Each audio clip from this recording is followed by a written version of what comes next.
Good morning, everyone. Welcome to this notice and call of a special city council meeting today, June 18th, 2024. I now call this meeting to order. Roll call, please. District 1, Councilmember Casey. Present. District 2, Councilmember Vieira. Present. District 4, Councilmember Martinez. Present. District 3, Vice Mayor Silvera. Absent. Mayor Lopez. Here. And please stand for the Pledge of Allegiance.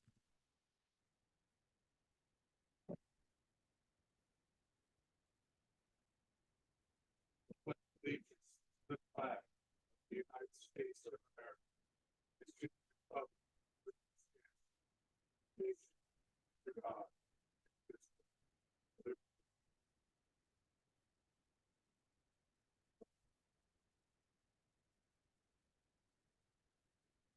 We'll begin with citizens' communication. While the city council welcomes and encourages participation in the city council meetings, adopt the rules allow no more than 5 minutes. Members of the public interested in addressing the city council during the special meeting may address the items which have been described in the notice of the special meeting in accordance with Government Code 54954.3. Anyone wishing to address the city council must adhere to the rules of decorum. The rules of decorum are posted outside the chamber doors. And we'll start with anybody who here is present may step up to the podium if you have a comment.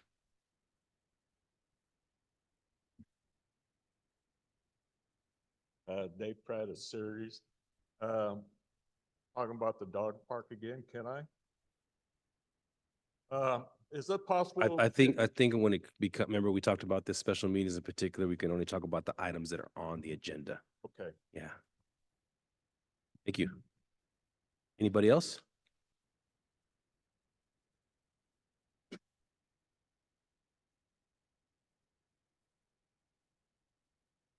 Reno Otero, resident of Ceres. Good morning, council. Good morning, city staff. Morning. I'm here today just to bring up the fact that this meeting was held today on a Tuesday at 9 a.m. As most of you know, and you do this in your jobs, you're here Monday through Friday, typically 8 to 5. The general public is usually not available during these hours. I looked at the last 4 years from 2020 to 2023, and a meeting around this time regarding any type of budget was held between the hours of 4 p.m. and 6 p.m. I do feel that it's important for our residents to be present at a meeting like this. It's good for them to be involved. I'm concerned about the notice to our residents regarding this meeting. I don't believe that, other than what's on the city website, I'm not sure if this was shared out with either Ceres Courier or on like the Facebook pages or however we can get this out to more people. Like I said, I do believe we have to be mindful of our citizens and the hours they do work. It would be nice if we had more people here who can, express their concerns regarding this budget. And I just think it's important for the public to be here as well. And 9 a.m. is not a reasonable time for the citizens of Ceres. Yeah. Thank you very much. Next person.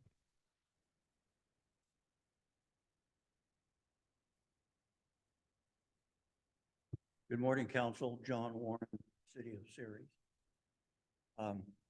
Today, you're going to possibly vote on the upcoming budget that is proposed to be balanced by using federal funds. This happened last year as well.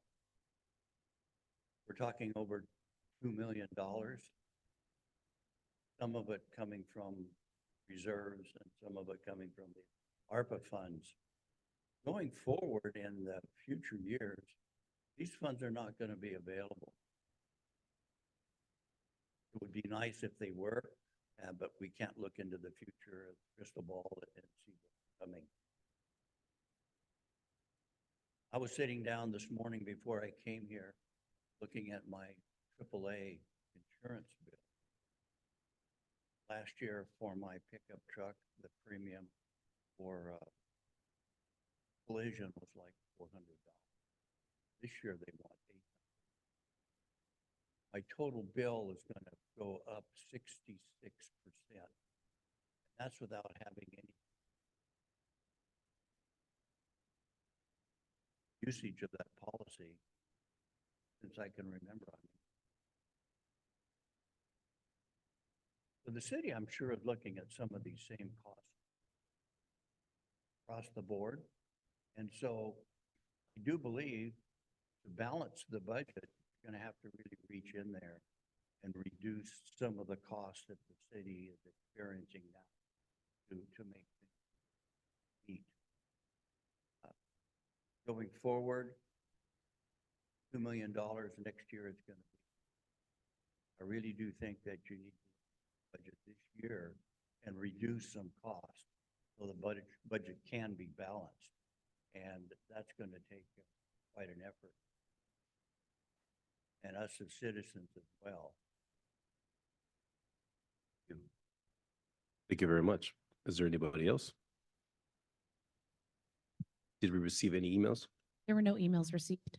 Thank you very much. The public period is now closed. Moving on to the public hearing. We have 3 resolutions under this public hearing. First resolution, adopting the annual budget for the city of Ceres fiscal year 2024-25, beginning July 1st, 2024, and ending June 30th, 2025, and approving positions for the fiscal year 2024-2025. And then we have the second resolution, adopting the appropriation limitations of the fiscal year 2024 and 2025. Last resolution, authorizing the use of American Rescue Plan Act funds to balance the city general fund. And this presentation will be held by Doug Dunford, our city manager.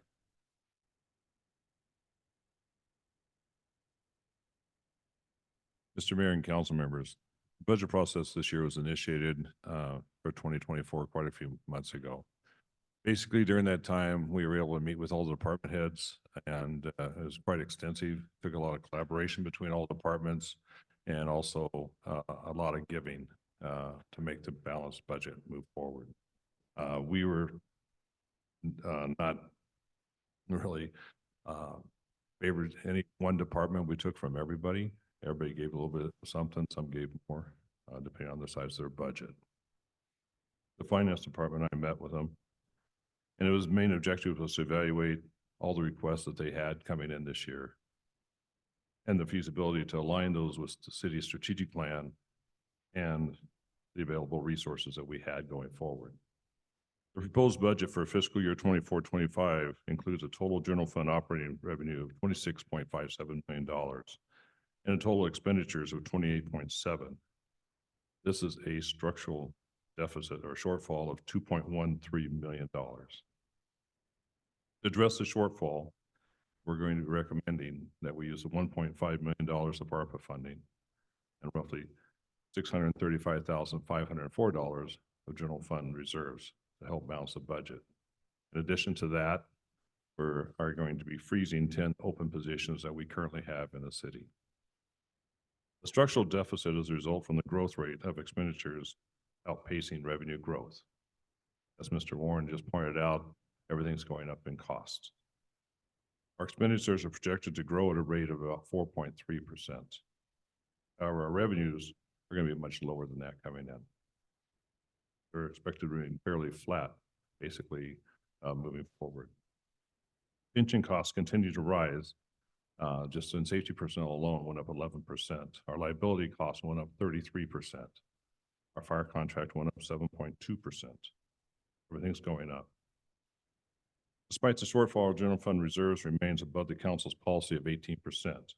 Right now, we're looking at $6.1 million left in the reserves, or 21.3%. Property taxes have increased slightly. The county's projecting those to be anywhere between 3 to 5%. We're taking the average of 4 to move forward. But keep in mind that with the higher mortgage rates and our low house volume, we're not seeing a huge increase in property taxes in the near future. Sales tax revenue for 23-24 budget year is anticipated to fall significantly below what is projected. And we're not seeing much change going forward for next year. Additionally, our development agreements with adult use and medical cannabis is expected to fall well below expectations. The bright spot in all this is that we still have ongoing commercial developments in the city, and that's anticipated to positively impact our budget for next year. Local development is crucial to our city's financial future, and the city has seen significant growth in the Gateway Center project. We're looking for the Panda Express to open up, another Dutch Brothers to open up, and possibly a travel center in the near future. Hopefully, it's going to break ground. The Walmart Center has been sold, and so we're looking for that to start with construction also. So we're seeing some turnaround and some bright spots here for next year. Keep in mind that property tax will not impact the city until a year after they've been built. So all the Gateway Center should be coming in this year, and all the other new buildings going in this year, we'll see next year. Adoption of the fiscal year 24-25 budget will allow the city to continue to operate the fund, all city reserves or services at the end of the current year, which is June 30th, 2024.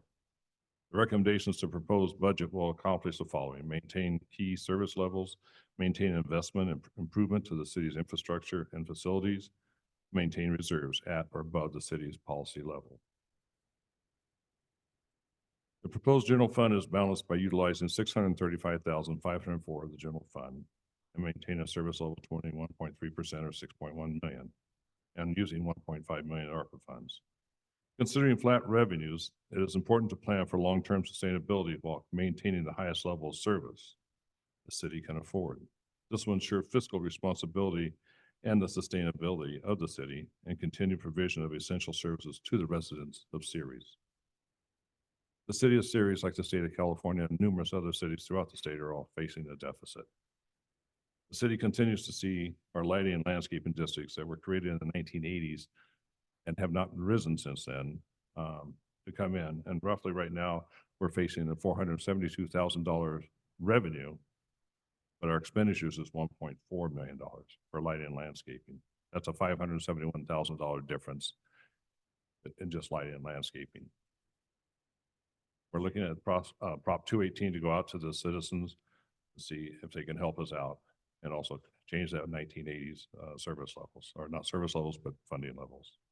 The community center has a negative cash balance of $2.24 million. Overall deficit on the annual basis has been reduced in the past couple of years, but we still have to have some changes made.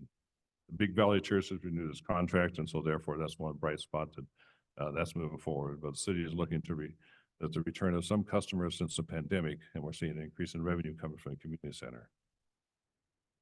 This year's budget has been severely impacted by rising pension costs, increasing liability, and overall inflation-driven cost increases. The revenue from cannabis development agreements coupled with building and planning permits has decreased compared to previous years. It's crucial to exercise spending restraint while focusing on long-term fiscal stability and economic development. The city will continue towards building a robust sales tax base, fostering a healthy local economic development and a business-friendly environment. The strategy, coupled with prudent expenditure management, will help the city achieve fiscal stability and reduce reliance on one-time revenues. I would like to thank all department heads and all the people that assisted them, all the staff to make this budget possible. But I especially want to thank three people. Finance Director Shannon Essenwein, Deputy Finance Director Sonia Ledesma, and Accountant Lauren Robbins. Because if those three weren't here, it would just be a whole different talk. With them, they were all help. We're able to find ways to balance this budget and make us whole. And special thanks goes to those three individuals. And with that, I'll turn it over to questions. Thank you, Doug. The public hearing is now open. Is there anyone in the chambers that'd like to comment on this item? Please stand up to the podium.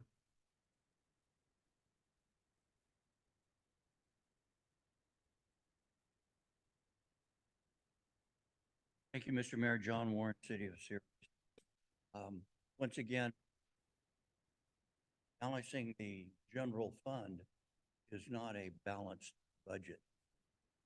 The rest of the city's budget remains unbalanced. The general fund is a large portion of budget, but it is not the entire budget. And I think one needs to consider the whole thing, especially this building that we're sitting in. That's not included in the general budget. It's over $1 million deficit. Sitting here, city manager. So please consider these things. There's 10 positions that are going to be frozen. No one's explained who or what positions those are. I haven't been able to find that. But whether it's police officer position, or positions from Public Works, or just what those positions are and what the total cost to fund those positions is. I think that information should be provided to the public so they're aware of what city employees they're not going to have. And if these positions will ever be able to be filled in the near future. These are things that consider just having a balanced general fund does not have. Thank you, Mr. Ward. Anyone else?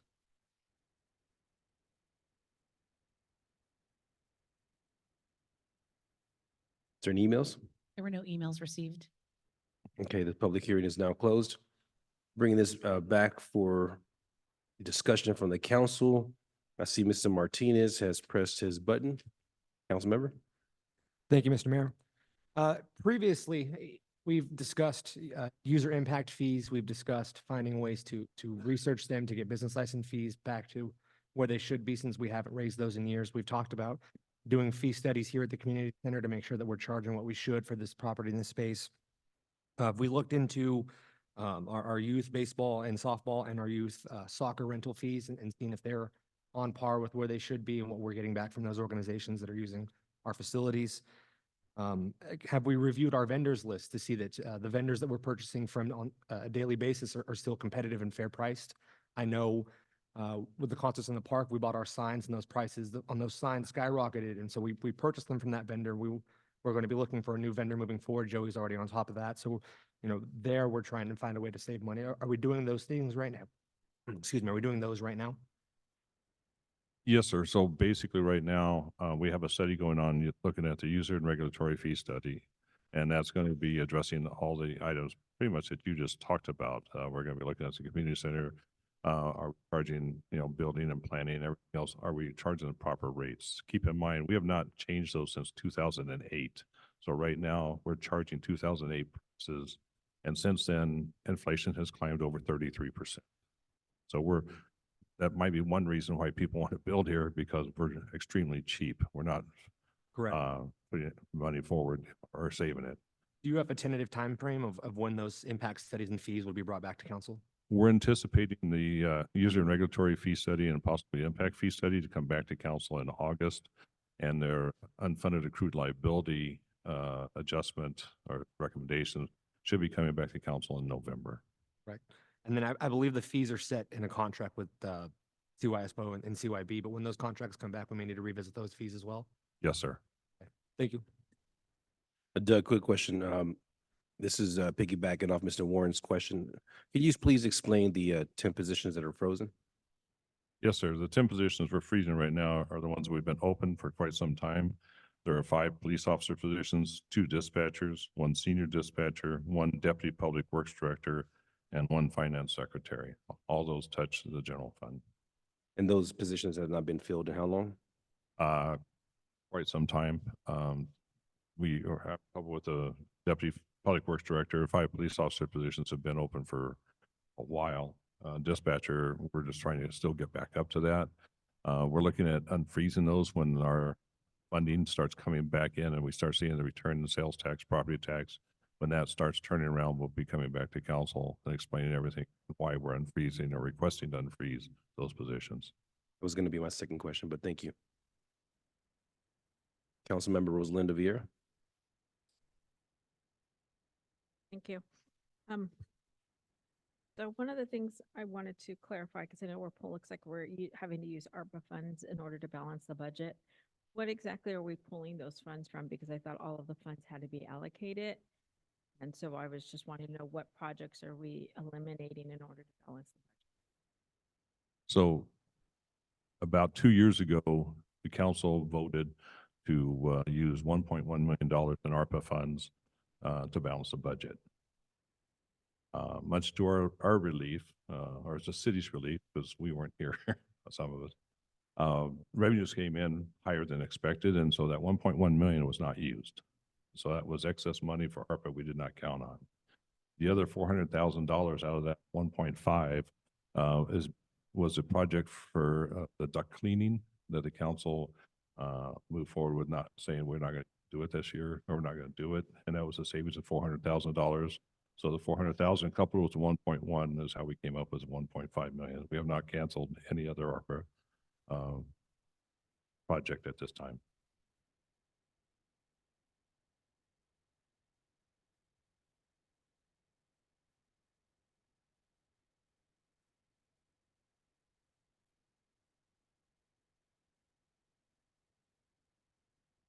Oh, in the budget, I noticed there was, I know we kind of were hearing about it, was cut in overtime, but yet I did see there was some overtime in various departments, and I just wanted to make sure that those are necessary overtimes, because I know the police force is one that's been very, we heard that they were cutting back on the overtime, but I did see that there was still overtime in other departments, and so I just want to make sure that that was necessary.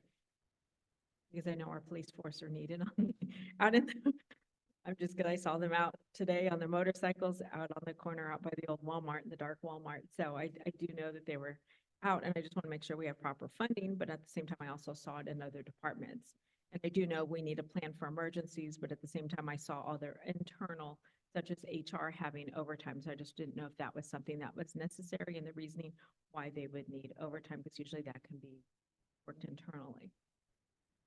Yes, so basically, when we went through the budget this year, the finance team of the three people I mentioned and myself sat down with each department, and we pretty much went line item by line item to decide, what they needed, and they had to justify why they were using, or that needed the specific amount for that line item. And so everything that we now present to you, we pretty much have whittled it down as much as we can and still make that department viable and predictable for the budget, so far. What we're looking at is this year is going to be very tough for all department heads because we're going to be holding them to their budget. They have to actually follow it. If you look at it, I believe, and correct me if I'm wrong, Chief Perry, I want to say they get $64,000 overtime a month. Is that number? 56,000 dollars per month in overtime. That's just an overtime. That's just the police department, not dispatch, not anybody else. That's just them. And that's the new limitations, or is that what they've been using historically? And is that? No, that's the new limitations, and that's to hold us within this budget. And we can still maintain public safety with those new limitations, or are we finding ways around to maintain that we still have We're going to work proper within staff that. that we need to maintain? We have the staff right now that they need to maintain public safety, and they work within the budget to make sure that works. And they are okay with that? I'm just, Yes, they are. okay, I just want to make sure that Perry still understands that Chief Perry has a certain expectation. Yes, a We smile. have certain expectations as a public as well as the council when it comes to public safety. And I want to make sure that Perry understands that those expectations are still being met regardless of where the budget is, and that there's not going to be any kind of issue when it comes to that, because I'm seeing an increase in gangs. I'm sure you guys probably saw they tagged all of District 2 yesterday. We had all of those all over my side of town yesterday. So I do see that we have the increased gang force. I saw someone literally steal a bike in front of a kid across the street directly in front of me, where they took the kid, threw him on the ground, and took off on his bike. So those are kind of things that are happening in District 2, and I just want to make sure, and I'm sure it's happening in other areas. Unfortunately, I'm not in all those areas all the time.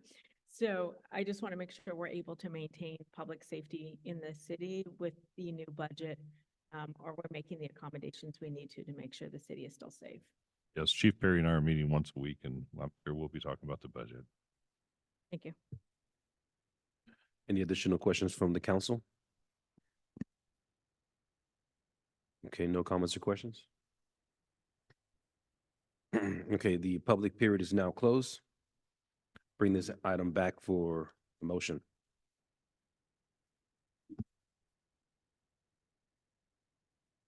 Brett, you have questions or? No, he said, no. Bring it back for a motion? A motion to approve the resolution adopting the annual budget for the city of Ceres for fiscal year 2024-2025, beginning July 1st, 2024, and ending June 30th, 2025. And I'll second. That's all three resolutions. Okay, All just- three resolutions? Just to clarify, the motion is for all three resolutions. So I apologize, as well as the other two resolutions under item number one, which is adopting the appropriation limitation for the fiscal year 2024-2025, as well as authorizing the use of the ARPA funds to balance the general budget. I'll second the additional two as well. Roll call, please. Councilmember Casey, No. Councilmember Vieira, Yes. Councilmember Martinez. Aye. Vice Mayor Silvera, Yes. Mayor Lopez, Yes. motion carries 4-1. Thank you very much. There will be no closed session today. This meeting is adjourned. Blessed day.